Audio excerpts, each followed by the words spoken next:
प्रसाद मौर्य से लेकर सीएम योगी आदित्यनाथ तक जिस अपर्णा यादव के बीजेपी में जुड़ने से बहुत ज्यादा खुश थे, उत्सुक सीएम योगी आदित्यनाथ को देखा गया। सवाल तब खड़ा हुआ था कि बीजेपी का समर्थन करने वाली मुलायम की छोटी बहू अपर्णा बीजेपी में आई है अपनी पार्टी को छोड़कर। खुशी योगी आदित्यनाथ को इस बात की है या फिर सीएम योगी आदित्यनाथ को इस बात की खुशी है कि समाजवादी पार्टी टूटी है? खैर, सवालों का जवाब मिल चुका है। समाजवादी पार्टी के टूटने का किसी भी प्रकार का दुख अपर्णा यादव को नहीं। अगर समाजवादी पार्टी की हार हुई है तो अपर्णा को इस बात का दुख नहीं है, क्योंकि अपर्णा यादव जानती थी कि उन्होंने बीजेपी ज्वाइन किया है। निश्चित तौर पर बीजेपी की जीत ही उनकी लक्ष्य थी। और अब यहाँ पर हम आप सबके बीच हमारे इस खास रिपोर्ट में ये बताना चाहेंगे कि जो सवाल खड़ा हुआ है अपर्णा यादव को लेकर कि अपर्णा को गौ सेवा आयोग का अध्यक्ष चुना जाएगा, उन्हें अध्यक्ष पद देने के लिए, उन्हें इस बड़ी जिम्मेदारी को देने के लिए विचारधारा जो है बीजेपी की एक ही सकारात्मक दिशा में आगे बढ़ रही है। तो इस पर अपर्णा यादव ने किस प्रकार से अपना मन बनाया था? क्या वाकई में अपर्णा पदभार की उम्मीद करके ही बीजेपी में आई थी? सवाल आपके जहन में होगा।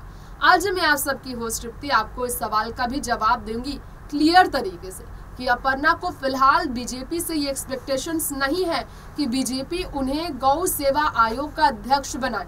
अपर्णा को ना तो कैबिनेट मंत्री बनने की उम्मीदें बीजेपी में तुरंत आनी पड़ती, ना ही बीजेपी की ओर से चुनावी मैदान पर उतरने के लिए विधानसभा चुनाव के लिए वो आई थी, बल्कि अपर्णा यादव का बीजेपी चुनाव से पहले ज्वाइन करने के पीछे लक्ष्य था बीजेपी की जीत हो, लेकिन राष्ट्र निर्माण हेतु उन्होंने बीजेपी का समर्थन किया था। अब अपर्णा यादव के बारे में बता दें कि मीडिया के सामने इंटरव्यू में उन्होंने खुलकर कहा है कि किसी भी पद की लालच में वो बीजेपी में नहीं आए।